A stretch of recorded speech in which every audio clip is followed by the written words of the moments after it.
बैठ जाए, कृपया बैठ जाए। आप सब लोग, अरे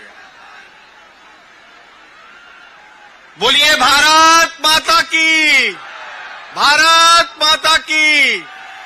अब मैं नारा दूंगा, मेरे सभी साथी यहां से लेके यहां तक सब लोग दोनों हाथ उठा के सहयोग करेंगे। बोलिए कांग्रेस पार्टी, कांग्रेस पार्टी, राहुल गांधी, राहुल गांधी, पंजा छाप, पंजा छाप। खरसिया के इस पावन धरा में हमारे सर्वमान्य नेता, मेरे आदर्श आदरणीय श्री राहुल गांधी जी का स्वागत है, वंदन है, अभिनंदन है। मैं हमारे प्रभारी आदरणीय कुमारी शैलजा जी का अभिनंदन करता हूं, वंदन करता हूं। हमारे विधानसभा के अध्यक्ष चरणदास महंत जी का मैं स्वागत करता हूं। ऑब्जर्वर प्रीतम सिंह जी का स्वागत करता हूं। हमारे बहुत ही वरिष्ठ नेता आदरणीय नंद कुमार साय, आदरणीय नंद कुमार साय जी का मैं स्वागत करता हूं। हमारे सभी कैंडिडेट और आदरणीय मंच, आप सबका स्वागत करता हूं। और अब सबसे मैं यही कहूंगा कि आप लोगों का आत्मविश्वास, आप लोगों का उमड़ा हुआ भीड़ आत्मविश्वास बढ़ाने का काम कर रहा है। खरसिया विधानसभा सीट से यहां पे सब लोग पंजा के बटन को दबाकर कांग्रेस पार्टी को भारी बहुमत से विजय दिलाएंगे। आप बताइए, आप कांग्रेस पार्टी को विजय दिलाएंगे कि नहीं? दोनों हाथ ऊपर करके एक बार राहुल जी को भी दिखा दीजिए। मैं पावन धरा में सबको वंदन करता हूं, अभिनंदन करता हूं, आप सबका स्वागत करता हूं और आप सबका प्रणाम करते हुए आप सबसे माफी मांगता हूं कि बहुत सारे मेरे साथी लोग आज कुर्सी में नहीं बैठे हैं, उसके लिए मैं आप सबसे माफी मांगता हूं। हम लोग पूरी व्यवस्था नहीं कर पाए, लेकिन मुझे पता है कि आप लोग जरूर इस बात को समझेंगे। धन्यवाद। जय हिंद, जय छत्तीसगढ़। मैं आदरणीय उमेश जी से निवेदन करूंगा कि वो साल से माननीय राहुल जी का स्वागत करेंगे। उसके बाद सभी साथी गजमाला से आदरणीय राहुल जी का सभी मंच।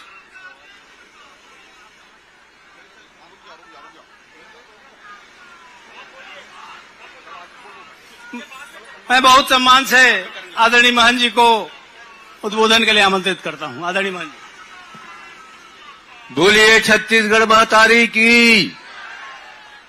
हम सबके दुलारे, हम सबके नौजवानों के दिलों के धड़कन, देश विदेश में जिनके चाहने वालों की संख्या बढ़ रही है, आदरणीय राहुल जी हम सबके बीच आए हैं।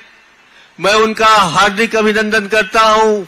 इस धरा पे जो कबीर साहब की धरा है, इस धरा पे जो हमारे बाबा गुरु घासीदास जी की धरा है, मैं इस धरा पर उनके प्रेम और सौहार्द को प्रणाम करते हुए उनका हार्दिक स्वागत करता हूं।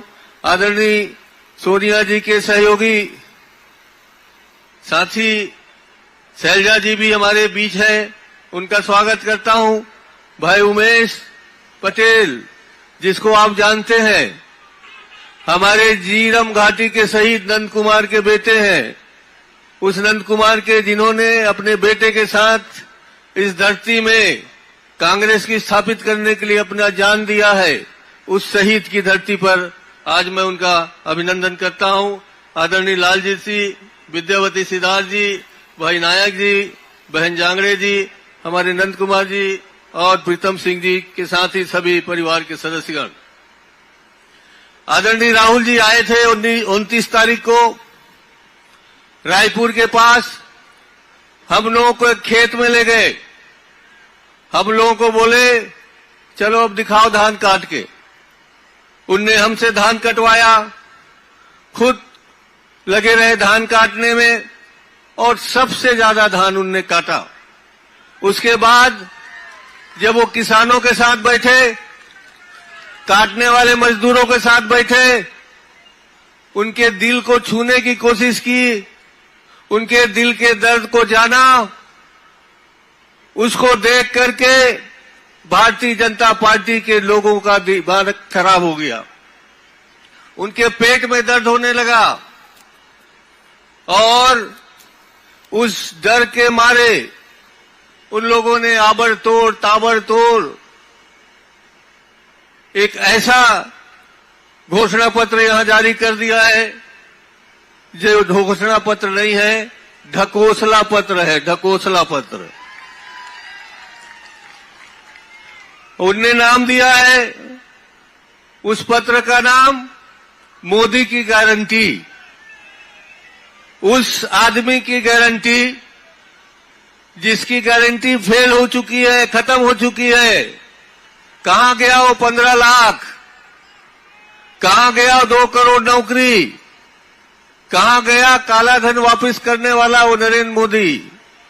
ऐसे डिफॉल्टर का गारंटी चलेगा क्या? ऐसे डिफॉल्टर का गारंटी चलेगा? तो बस राहुल जी प्यार बांटने आए हैं आपके पास। कन्याकुमारी तक से कश्मीर तक उन्होंने बहुत प्यार बांटा। उन्होंने जन जन तक उनके दिलों को छूने की कोशिश की, उन्हें प्यार दिया। उनने गाड़ी चलाना सिखाया, गाड़ी बनाना सिखाया, ट्रक ड्राइवरों से मिले, दर्जी से मिले, मैकेनिक से मिले और उनका जो दर्द था उसे अपने आप में समेट करके पूरे देश में प्यार बांटने निकले हैं। पूरे देश में जन जन तक वो अपना प्रेम पहुंचाना चाहते हैं। आपके यहां मोहब्बत की दुकान खोलने आए हैं। मैं उनको बड़े आदर के साथ यहां आमंत्रित करता हूं। आप लोग जोरदार तालियों से उनका अभिनंदन कीजिए, स्वागत कीजिए। बोलिए राहुल गांधी, राहुल गांधी, कांग्रेस पार्टी।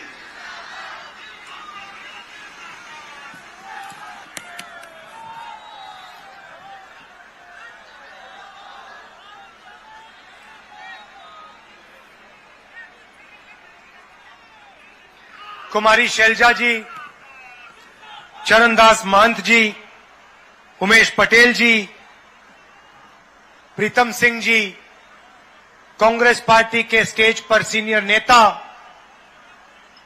भाइयों और बहनों, प्यारे कार्यकर्ताओं, प्रेस के हमारे मित्रों, आप सबका यहां बहुत बहुत स्वागत, नमस्कार। मूड कैसा है आपका? फिट है? आपने मोदी जी का आज भाषण देखा? मोदी जी कहते हैं, सुनिए बात, सुनिए, मजेदार बात सुनिए। मोदी जी भाषण में कहते हैं हिंदुस्तान में कोई जात नहीं है, सिर्फ गरीब है। मोदी जी, अगर हिंदुस्तान में कोई जात नहीं है और सिर्फ गरीब है, तो आप अपने आप को 24 घंटा ओबीसी क्यों कहते हो?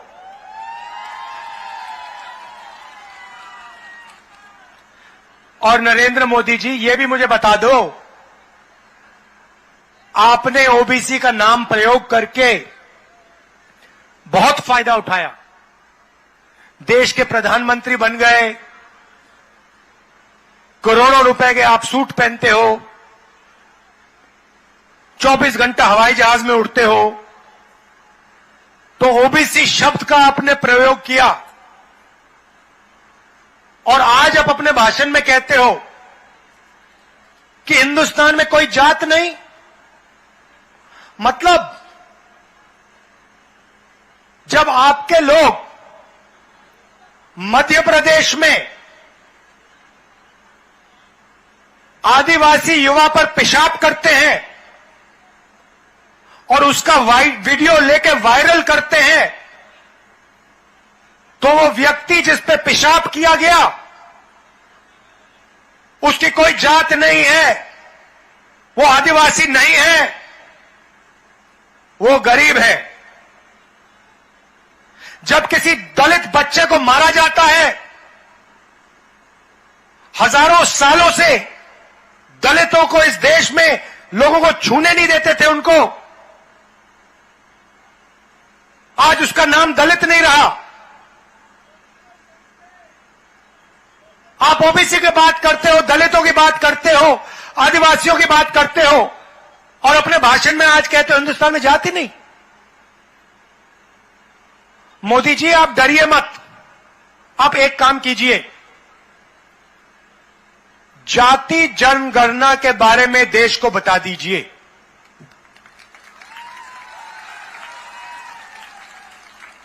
भाइयों और बहनों, यहां जो हमारे पिछड़े वर्ग के लोग हैं, आज नरेंद्र मोदी जी ने कहा है कि इस देश में कोई जात नहीं है। मैं आज आपको, खासतौर से आपके जो युवा हैं,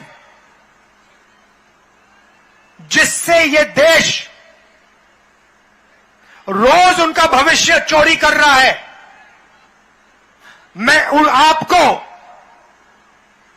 कुछ बताना चाहता हूं। नरेंद्र मोदी जी ने ओबीसी शब्द का प्रयोग किया, प्रधानमंत्री बने, 24 घंटा देश से कहें मैं ओबीसी हूं, मैं ओबीसी हूं, मैं ओबीसी हूं, मगर जब ओबीसी की मदद करने का समय आया, जाति जनगणना करवाने का समय आया, हिंदुस्तान में कितने ओबीसी हैं वो आंकड़ा देश के सामने रखने का समय आया, तो प्रधानमंत्री कहते हिंदुस्तान में जात नहीं है, ओबीसी कुछ नहीं है। भाइयों और बहनों, एक बात समझिए,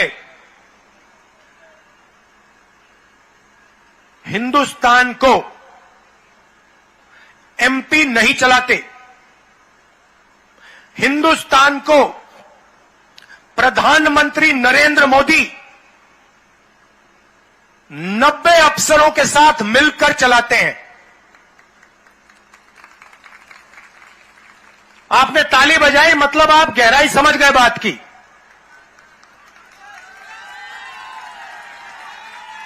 मतलब सवाल ये उठता है, नरेंद्र मोदी जी और 90 लोग आईएएस के अफसर, आईएफएस के अफसर, ये लोग चलाते हैं। अब मैंने सवाल पूछा, नरेंद्र मोदी से पूछा, नरेंद्र मोदी जी आप ओबीसी की बात करते हो, मुझे बताओ 90 अफसरों में से ओबीसी अफसर कितने हैं? नरेंद्र मोदी उस दिन से ओबीसी शब्द का प्रयोग करना बंद कर दिए हैं। आज इतनी शर्म की बात है, आज प्रधानमंत्री देश को कहता है कि ओबीसी शब्द का कोई मतलब ही नहीं है, हिंदुस्तान में जात ही नहीं है, सिर्फ गरीब है। नरेंद्र मोदी जी, गरीबों की क्या जात है? गरीब दलित हैं, गरीब पिछड़े हैं, गरीब आदिवासी हैं, ये गरीब हैं। आप शब्दों के पीछे मत छुपो, आप देश को बताओ जाति जनगणना कब करने जा रहे हो।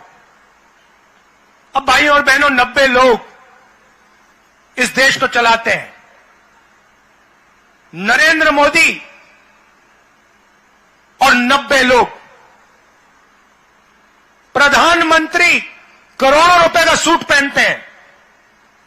आप देख लीजिए, आपको एक ऐसा दिन नहीं मिलेगा पिछले 10 सालों में, अगर नरेंद्र मोदी ने एक कपड़ा 2 बार पहन लिया हो, मुझे दिखा दो।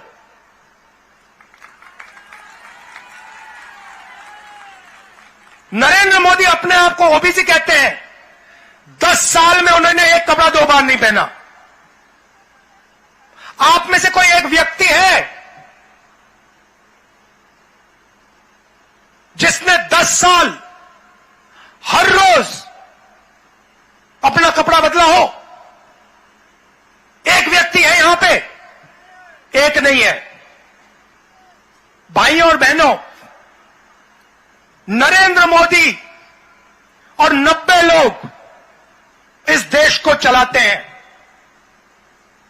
बजट का हर एक रुपया, हर एक पैसा नरेंद्र मोदी और ये 90 लोग डिसाइड करते हैं। आदिवासियों के लिए कितना पैसा आएगा? 90 लोग, नरेंद्र मोदी।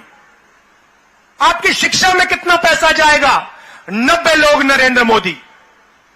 सेना को कितना पैसा मिलेगा? 90 लोग, नरेंद्र मोदी। पीने के पानी में कितना बजट का पैसा जाएगा? 90 लोग, नरेंद्र मोदी।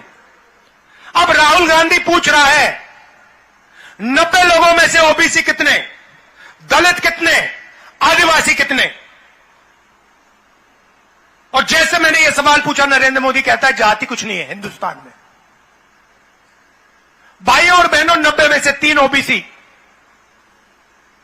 3 आदिवासी। फिर से सुन लीजिए, 90 में से 3 ओबीसी, 3 आदिवासी। और मजे की बात सुनिए, अगर हिंदुस्तान के बजट में 100 रुपए खर्च किए जाते हैं,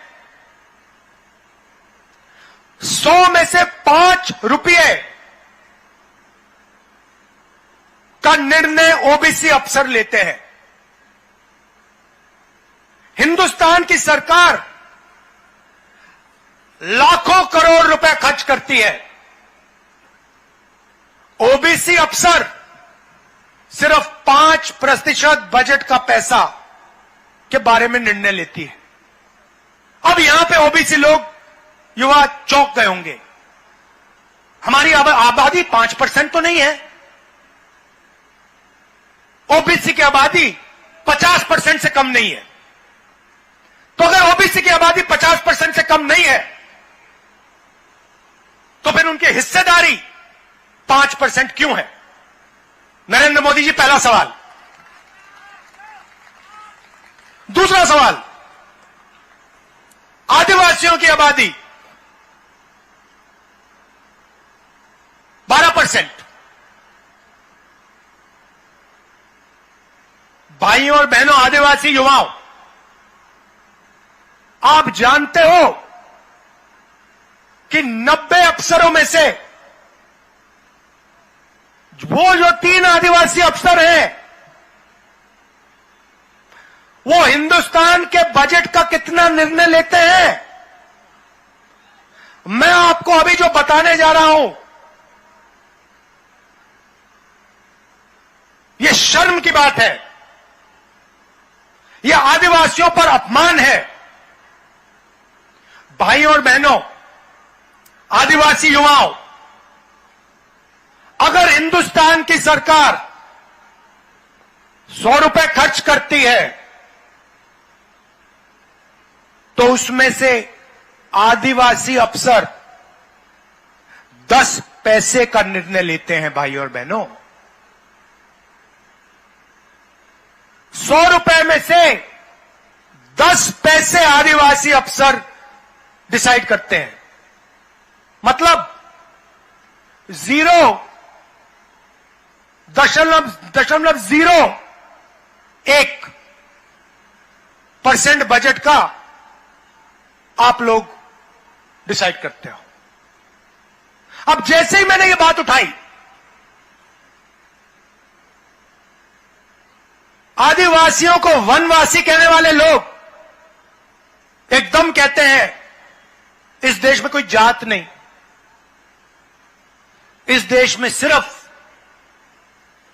गरीब है।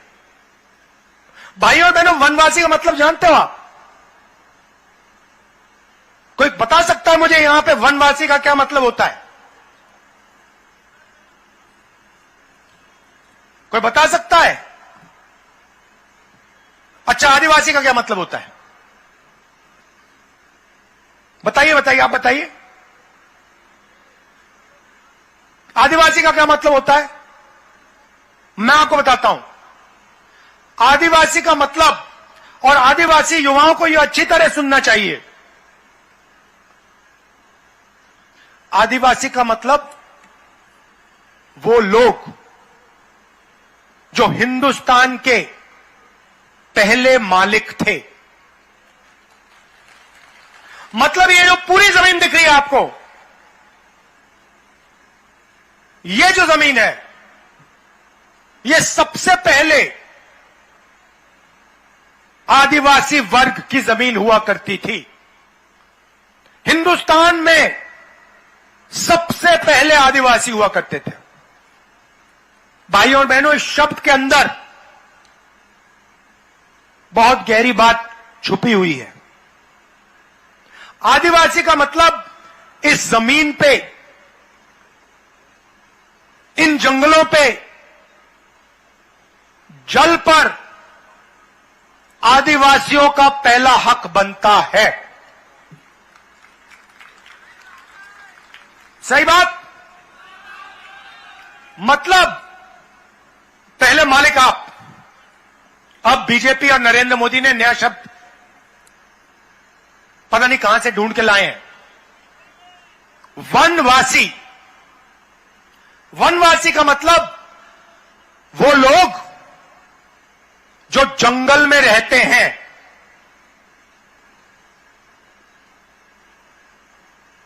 आपने वीडियो देखा होगा, मध्य प्रदेश वाला देखा आपने,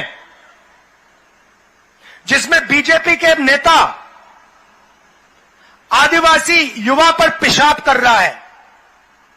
आपने देखा है? देखा ना? उस वीडियो को बीजेपी के लोगों ने वायरल किया। वो वीडियो दिल्ली तक पहुंच गया था, मैंने देखा उसको। भाइयों और बहनों, आपने किसी बीजेपी के नेता को जानवर पर पेशाब करते हुए देखा है? मैंने तो कभी नहीं देखा। मगर आदिवासी पे बीजेपी के नेता को पेशाब करते हुए मैंने देखा है। ये लोग कहते, इनके दिमाग में बात यह है, ये सोचते हैं कि आपकी जगह जंगल के अंदर है और आपको जंगल से बाहर नहीं निकलना चाहिए। और फिर 24 घंटा ये आपके जंगल को उठा के अदानी को देते हैं। 20 साल में जंगल खत्म हो जाएगा, आपको कहेंगे भैया आप तो जंगल के हो, आपकी तो कोई जगह ही नहीं रही, चलो आओ शहरों में भीख मांगो। हमने छत्तीसगढ़ में अंग्रेजी स्कूलों का जाल बिछा दिया है। क्यों बिछाया?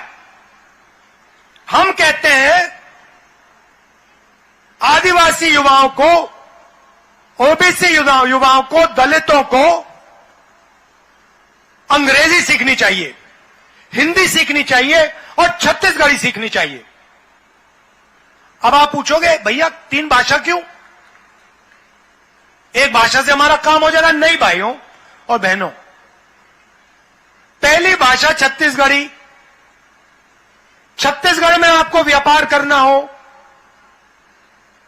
छत्तीसगढ़ में आपको किसी से बात करनी हो, छत्तीसगढ़ी काम आएगी। आप यूपी गए, दिल्ली गए, बिहार गए, वहां पे हिंदी चलेगी। सही बात है। मगर मजे की बात सुनो, और मान लो अगर आदिवासी बच्चा या ओबीसी बच्चा कहे कि यार मैं तो अमेरिका जाना चाहता हूं, मैं तो अमेरिका की किसी बड़ी कंपनी में काम करना चाहता हूं, या मैं कंपनी खोलकर अमेरिका में अपना माल बेचना चाहता हूं, तो कौन सी भाषा चलेगी भाइयों बहनों? हिंदी चलेगी? छत्तीसगढ़ी चलेगी? अंग्रेजी चलेगी? तो हम कहते हैं हिंदी सीखनी है सीखो, छत्तीसगढ़ी सीखो, अंग्रेजी सीखो। वो कहते हैं जंगल में रहते हो, अंग्रेजी की क्या जरूरत। यह फर्क है। हम चाहते हैं कि आपके बच्चे कोई भी सपना देखें उसको वो पूरा कर पाए। हम चाहते हैं कि आदिवासी बच्चा एक दिन हवाई जहाज को देखे और कहे कि भाई मैं पायलट बनना चाहता हूं, मैं हवाई जहाज उड़ाना चाहता हूं, और उसको वो मौका मिले। बच्चा एक दिन कहे मैं बिजनेस चालू करना चाहता हूं, व्यापार करना चाहता हूं, कंपनी खोलना चाहता हूं, सपना पूरा हो। आदिवासी बच्चा कहे, पिछड़ा बच्चा कहे मैं इंजीनियर बनना चाहता हूं, दलित बच्चा कहे मैं डॉक्टर बनना चाहता हूं, सारे के सारे सपना पूरा कर पाए। बीजेपी चाहती है, अच्छा मजे की बात सुनो, बीजेपी नेता आते हैं आपसे कहते हैं भाइयों और बहनों अंग्रेजी मत पढ़ो, छत्तीसगढ़ी मत सीखो, हिंदी पढ़ो। आप एक दिन काम करो, खैर मिलते तो आपसे हैं नहीं, हमारे एक बार कोई बीजेपी नेता हाथ आ जाए तो उससे पूछना भैया एक बात बताओ, आप हमें कह रहे हो कि हमें अंग्रेजी नहीं सीखनी चाहिए, हमें हिंदी सीखनी चाहिए, आपके जो बच्चे हैं क्या वो हिंदी मीडियम में जाते हैं या अंग्रेजी मीडियम में जाते हैं?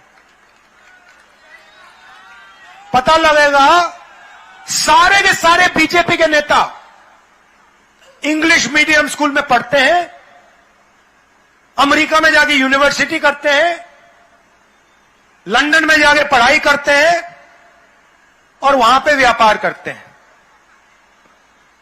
और ये चाहते हैं कि हमारे आदिवासी भाइयों बहनों, ओबीसी बच्चे, दलित बच्चे को यह मौका ना मिल जाए। यह उनमें हम में फर्क है। अब मैं आपसे पूछता हूं, वो समय आपको याद होगा जब छत्तीसगढ़ में आदिवासियों पर गोली चलती थी, जब आपके बच्चों को इनकाउंटर किया जाता था, आपको याद है वो समय जब बीजेपी का यहां राज था? बीजेपी का राज था तो तेंदुपत्ता कितने का मिलता था? कितने का देते थे आप? 2000 रुपए का। आज कितने का है? 4000। और हम आपको 4000 रुपए बोनस देने जा रहे हैं उसके लिए। अब नरेंद्र मोदी जी कहते हैं, नहीं कि आपने क्या कहा शब्द? मोदी की गारंटी। मोदी की गारंटी बोली ना? मोदी की गारंटी का मतलब 100% झूठ है। जो भी प्रधानमंत्री कह रहा है मैं आपको गारंटी देके कह सकता हूं कि झूठ बोल रहा है।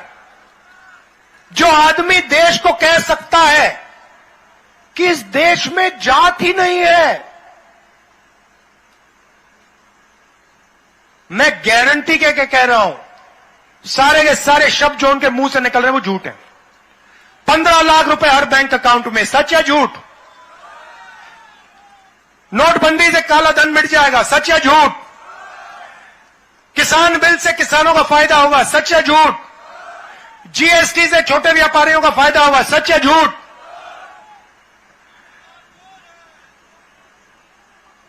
किसानों को धान के लिए छत्तीसगढ़ में 2500 रुपए मिलेंगे, सच या झूठ? छत्तीसगढ़ के किसानों का कर्जा माफ होगा, सच या झूठ? सच किसने बोला, झूठ किसने बोला? झूठ नरेंद्र मोदी ने बोला, सच कांग्रेस पार्टी और राहुल गांधी ने बोला। अच्छा भैया, एक और बात बताओ, आज धान के लिए किसान को कितना मिलता है? 2500 मिलता है। 2500 मिल रहा है मार्केट में आजकल। 2500 मिल रहा है आपको? कितना मिल रहा है? 2640। यह आपने हमसे मांगा? आपने कहा कि हमें 2640 चाहिए? नहीं, ऑटोमेटिक हमने कर दिया, बिना पूछे। किसी किसान ने नहीं पूछा। हमने कहा 2500 कम है, 2640 हो जाएगा। और मैं आपको स्टेट से कह रहा हूं, यह बढ़ता जाएगा, रुकेगा नहीं है। छत्तीसगढ़ के किसानों, यह 3000 से ज्यादा जाएगा, जाता जाएगा, क्योंकि हम आपके दिल की बात, आपकी चोट, आपका दर्द समझते हैं।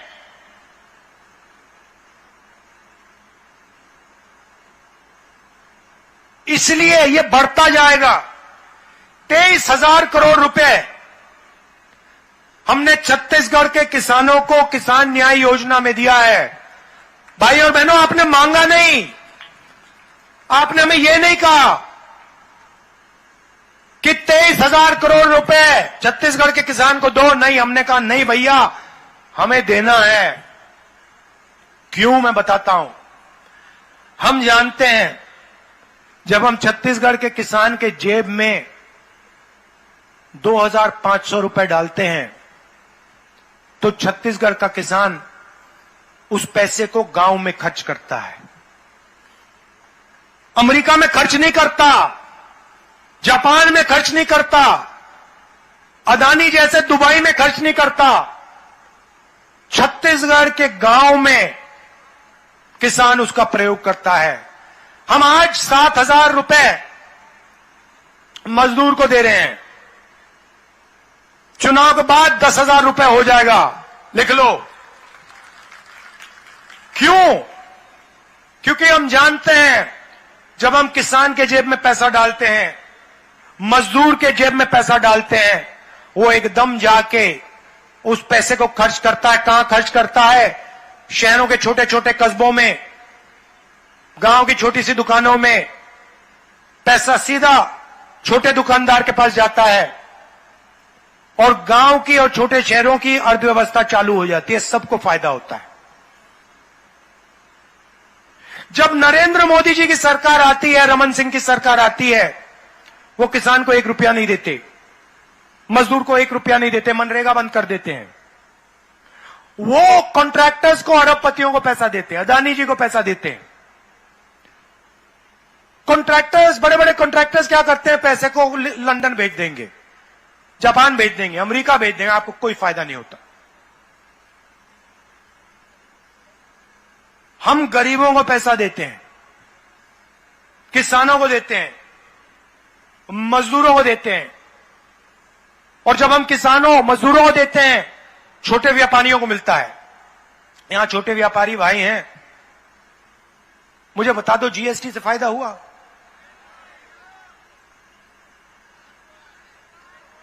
नहीं हुआ। किसका हुआ फायदा? अदानी का। अदानी का फायदा हुआ। आदिवासियों से हमने वायदा किया था,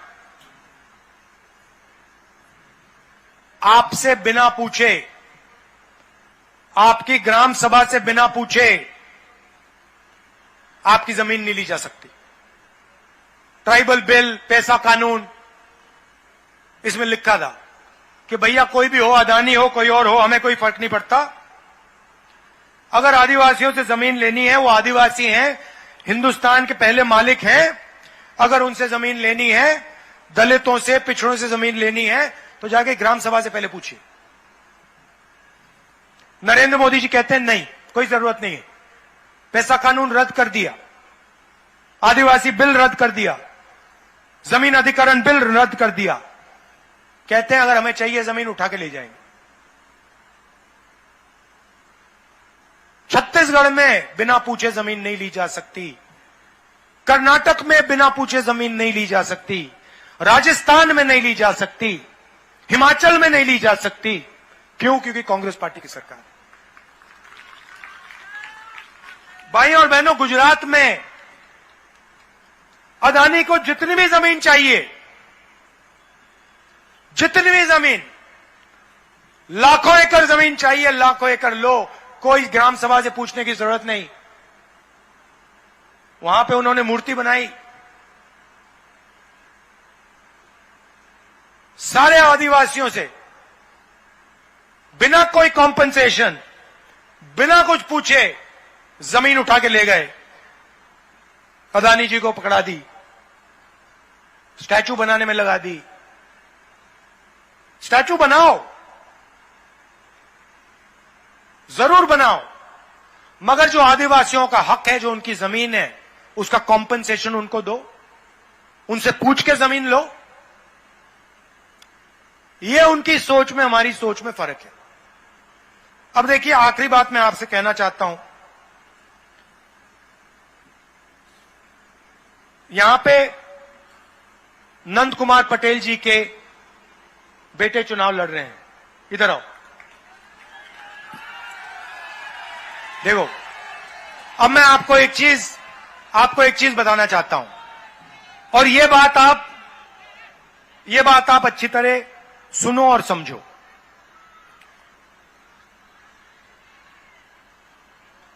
इनके पिता की हत्या की गई, इनके पिता शहीद हैं, सही बात, ये पूरा छत्तीसगढ़ मानता है। अगर इनके पिता की मृत्यु नहीं होती तो इनके पिता आज चीफ मिनिस्टर होते। यह सच्चाई है। अब मैं आपको इनके पिता के बारे में कुछ कहना चाहता हूं।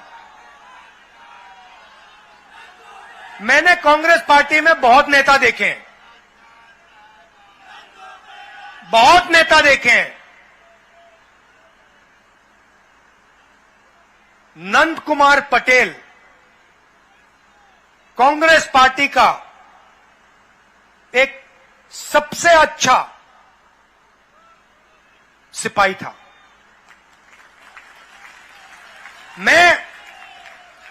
मेरा उनसे परिचय कैसे हुआ मैं आपको बताना चाहता हूं। बैठो, मैं आपको बताना चाहता हूं।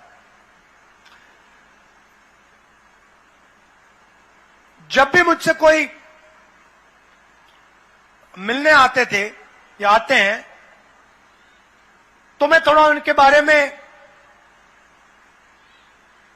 थोड़ा सा इंफॉर्मेशन ले लेता हूं, रिपोर्ट लिखवा लेता हूं, पता लगाता हूं ये है कौन। और अगर मुझे वो व्यक्ति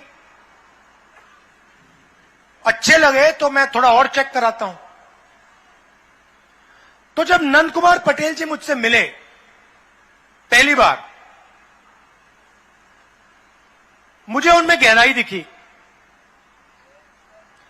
तो मैंने अपने ऑफिस के लोगों से कहा कि देखो, एक काम करो, नंद कुमार पटेल के बारे में उनकी थोड़ी हिस्ट्री जो है, कांग्रेस में कैसे आए, क्या क्या काम किया, विचारधारा के लिए लड़ते हैं, यह पता लगा के मुझे बताओ। उन्होंने रिपोर्ट लिखी। रिपोर्ट में क्या लिखा था मैं आपको बताना चाह रहा हूं। रिपोर्ट में लिखा था कि एक बार चुनाव में 40-50 साल पहले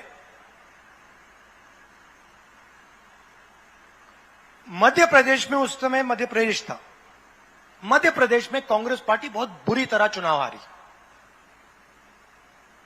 और जब सारे के सारे एमएलए, बहुत सारे एमएलए, बहुत बड़े नेता हार गए,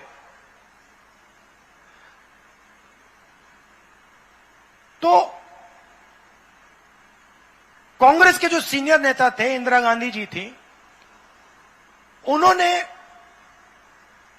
लिस्ट निकलवाई कि भैया पोलिंग बूथ में कौन से पोलिंग बूथ में कांग्रेस पार्टी हारी है और कौन से पोलिंग बूथ में कांग्रेस पार्टी जीती है।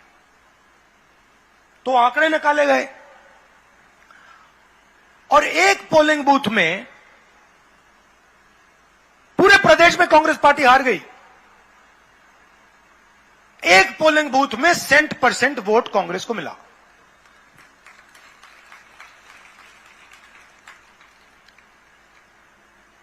फिर इंदिरा गांधी जी ने कहा भैया ये कौन सा बूथ है ये, और ये कौन है जिसने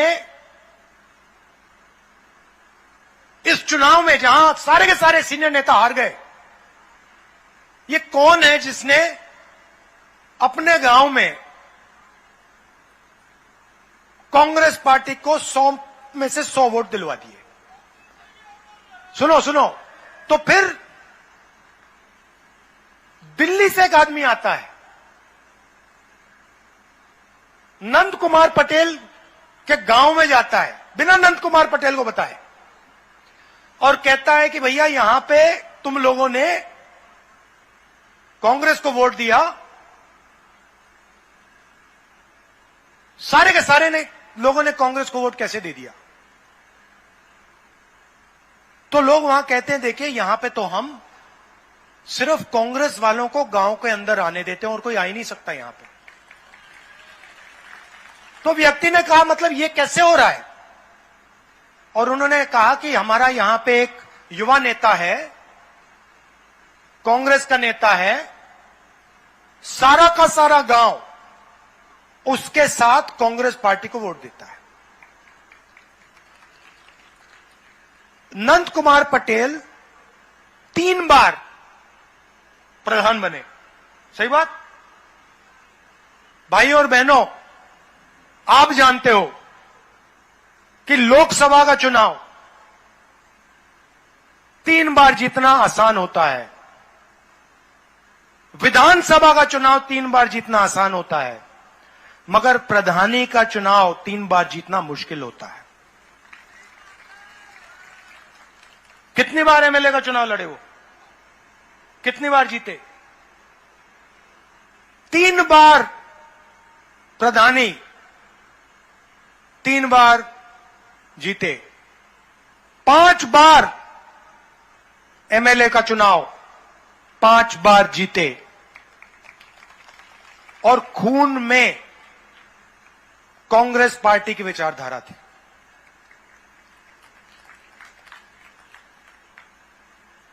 किसी न किसी दिन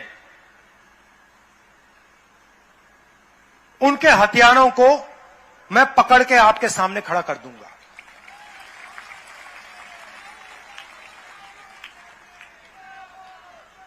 यह मैं आपसे इसलिए कह रहा हूं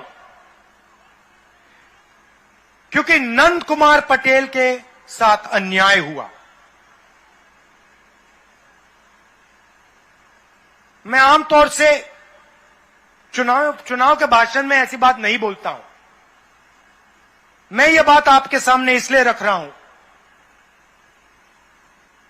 क्योंकि नंद कुमार पटेल के बेटे चुनाव लड़ रहे हैं और मैं चाहता हूं कि आप इनको भारी बहुमत से पूरा दम लगा के यहां चुनाव जिताएं। धन्यवाद। जय हिंद। बहुत बहुत धन्यवाद राहुल जी। अब मैं आदरणीय मंच से निवेदन करूंगा कि गजमाला से आदरणीय राहुल जी का स्वागत करें और सभी के सम्मान एक साथ गजमाला से करें। राहुल जी जनभावनाओं को 4 लाइन में मैं आपको समर्पित करता हूं। हो जिस पर जनता की रहमत वो दौलत मांगता है क्या, मोहब्बत करने वाला दिल मोहब्बत मांगता है क्या, तुम्हारा दिल कहे जब भी उजाला बन के आ जाना, कभी उगता हुआ सूरज इजाजत मांगता है क्या। आदरणीय राहुल जी को समर्पित जन भावनाओं के 4 पंक्ति गजमाला से मंच आसीन सभी कांग्रेस जन राहुल जी का स्वागत करते हुए मैं बहुत सम्मान से भाई अरुण मालाकार जी से निवेदन करता हूं कि वे आए और आभार प्रदर्शन के लिए 2 शब्द संबोधित करें। आदरणीय अरुण मालाकार जी।